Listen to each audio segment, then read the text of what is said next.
মহাগ্রন্থ আল কুরআনে কেয়ামতের দিনকে বর্ণনা করা হয়েছে এক চরম ভয়াবহ ও বিভীষিকাময় মুহূর্ত হিসেবে, যা কল্পনা করাও মানুষের সাধ্যের অতীত।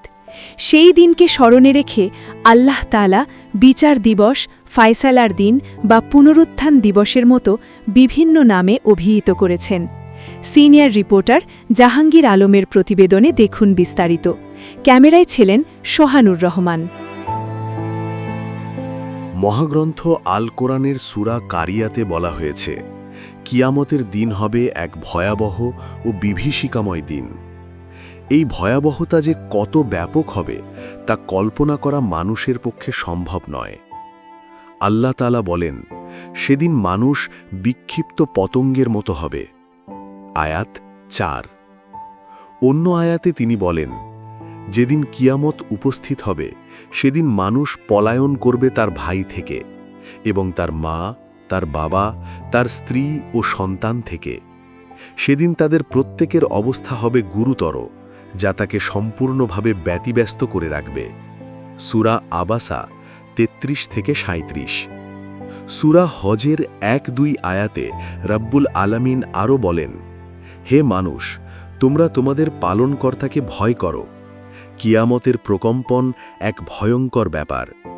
যেদিন তোমরা তা প্রত্যক্ষ করবে, সেদিন প্রত্যেক স্তন্যধাত্রী তার দুগ্ধপোষ্য শিশুর কথা ভুলে যাবে এবং প্রত্যেক গর্ভবতী নারী গর্ভপাত করে ফেলবে। আর তুমি মানুষকে দেখবে মাতালের মতো, অথচ তারা নেশাগ্রস্ত নয়। বস্তুত আল্লাহর শাস্তি খুব কঠিন হওয়ায় মানুষের অবস্থা এরূপ হবে।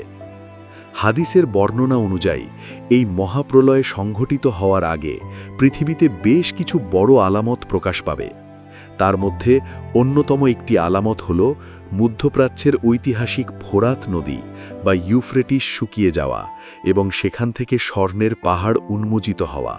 তুরস্ক থেকে উৎপন্ন হয়ে সিরিয়া ও ইরাকের মধ্য দিয়ে প্রবাহিত দক্ষিণ পশ্চিম এশিয়ার অত্যন্ত গুরুত্বপূর্ণ এই নদীটি বর্তমানে পানির স্তর হ্রাসের কারণে বিশ্বব্যাপী আলোচনার কেন্দ্রবিন্দুতে পরিণত হয়েছে। হজরত আবু হুরায়রা রাজিয়াল্লাহু বর্ণিত রাসূল সাল্লাল্লাহু আলাইহি ওয়াসাল্লাম বলেছেন, অচিরেই ফোরাত নদী শুকিয়ে যাবে আর এর থেকে স্বর্ণের পাহাড় উন্মোচিত হবে। যে ব্যক্তি সে সময় উপস্থিত থাকবে সে যেন এর কিছুই গ্রহণ না করে। বুখারী ৭১১৯। অন্য হাদিসে এসেছে, কিয়ামত সংঘটিত হবে না যতক্ষণ না ফোরাত নদীতে একটি স্বর্ণের পাহাড় প্রকাশ পাবে। মানুষ তা নিয়ে যুদ্ধে লিপ্ত হবে এবং প্রতিটি দলের শতকরা ৯৯ জন মারা যাবে। প্রত্যেকেই বলবে, হায়, আমি যদি বেঁচে যাওয়া ব্যক্তিটি হতাম। মুসলিম ২৮৯৪।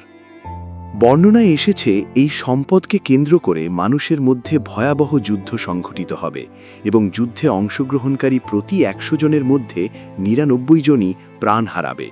প্রত্যেকেই মনে করবে যে সে হয়তো বেঁচে যাওয়া বিজয়ী হবে, কিন্তু পরিণাম হবে অত্যন্ত করুণ।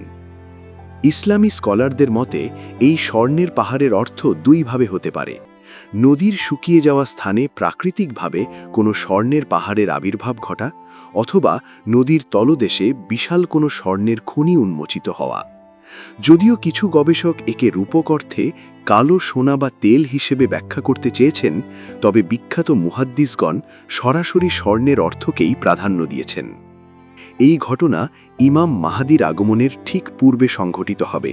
ফাতহুল বারী, খণ্ড ১৩, পৃষ্ঠা ৯৬।